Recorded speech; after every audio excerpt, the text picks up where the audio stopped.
Salam alaikum, je m'appelle Ahmed du Cercle des étudiants arabo-européens et cette année avec le Cercle, on a eu l'idée de lancer une campagne de mobilisation et de sensibilisation à la question palestinienne dans le cadre de la journée mondiale du soutien au peuple palestinien.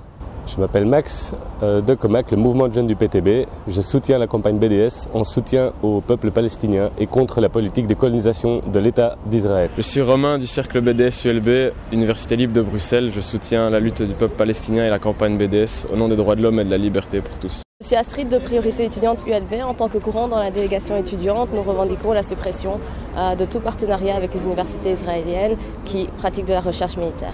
أمين مغاري ممثل جمعية المسافرين المغاربة حول العالم. تحت لي الفرصة أنني أزور فلسطين مؤخرا وكنبغي نقول لهم باسم كل مغربي ومغربية أننا نفتخر بالصداقة التي تجمع الشعب الفلسطيني والشعب المغربي وكنقوموا بكل مجهوداتنا باش نساندوا القضية الفلسطينية.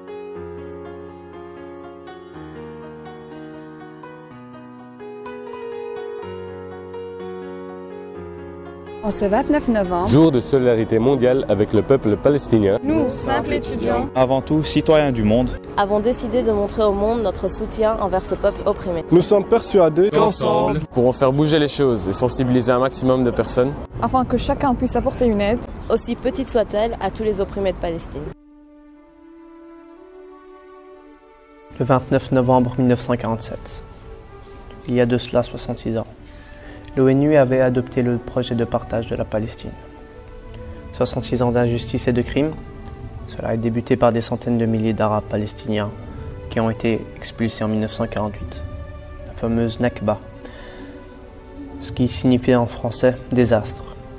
Nombreuses sont les résolutions prises en vue de résoudre ce conflit, mais aucune n'a à ce jour abouti à une quelconque amélioration pour le peuple palestinien. Au terme de la guerre des 6 jours de 1967, le Conseil de sécurité des Nations Unies a établi la résolution 242 visant à réclamer la fin immédiate de l'occupation militaire. Cette résolution, adoptée depuis 46 ans, n'a encore à ce jour jamais été appliquée. Elle soulignait entre autres l'inadmissibilité de l'acquisition de territoires par la guerre et la nécessité d'œuvrer pour une paix juste et durable permettant à chaque État de la région de vivre en sécurité. Elle promettait également le retrait des forces armées israéliennes des territoires occupés au cours du récent conflit, ainsi que de réaliser un juste règlement du problème des réfugiés.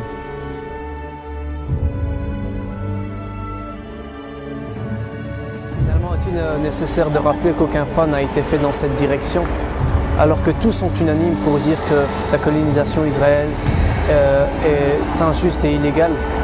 Cependant, ce qui nous afflige le plus, c'est que beaucoup de gens sont conscients de cette situation et peu agissent. Et nous continuons de vivre avec cette idée qu'on finira par trouver une solution pour les deux populations.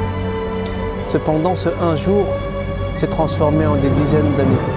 Et ces dizaines d'années ont fait que la situation palestinienne continue à perdurer dans cette injustice et dans des conditions misérables qu'alimente la vie de chaque Palestinien.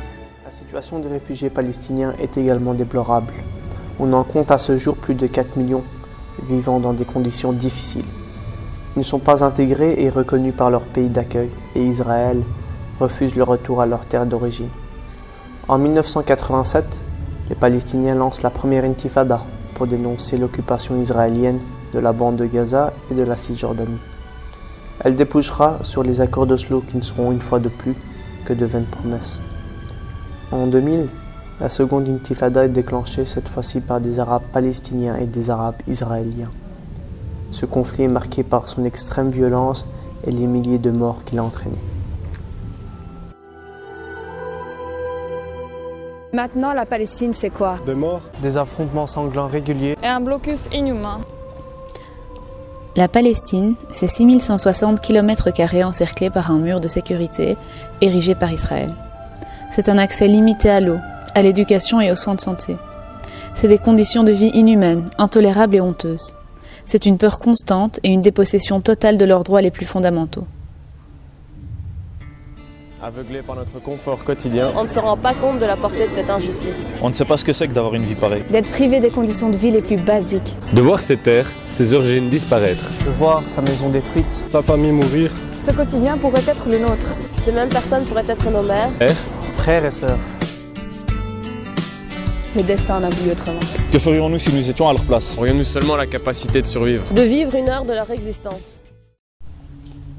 Pensons à tous ces orphelins, à ces parents qui ont enterré leurs enfants, à ces périodes où les couloirs d'hôpitaux sont remplis de blessés mutilés, sans même trouver assez de matériel ou de médecins disponibles pour les soigner. À ces enfants qui ont perdu toute insouciance, qui regardent au loin les débris de leur maison, auparavant remplis de joie et de vie. À ces nourrissons qui n'entendent comme berceuses que le bruit des drones.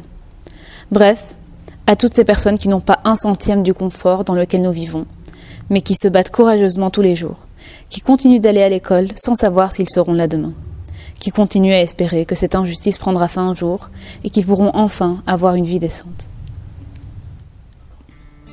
Que nous soyons de couleurs différentes, blancs, noirs, ou de confessions différentes, musulmans, chrétiens, juifs, bouddhistes, athées, nous partageons tous le même soleil, la même lune, le même ciel. Nous pouvons construire ce monde. Soyons solidaires avec le peuple palestinien. Nombreux sont ceux qui condamnent cette situation. En attendant des mesures concrètes de la part des autorités pour mettre fin à cette injustice, Nous, étudiants, ne les oublions pas. Ne les oublions pas. Ne les oublions pas. Agissons à notre échelle, sensibilisons, faisons un don. Ayons une pensée pour eux.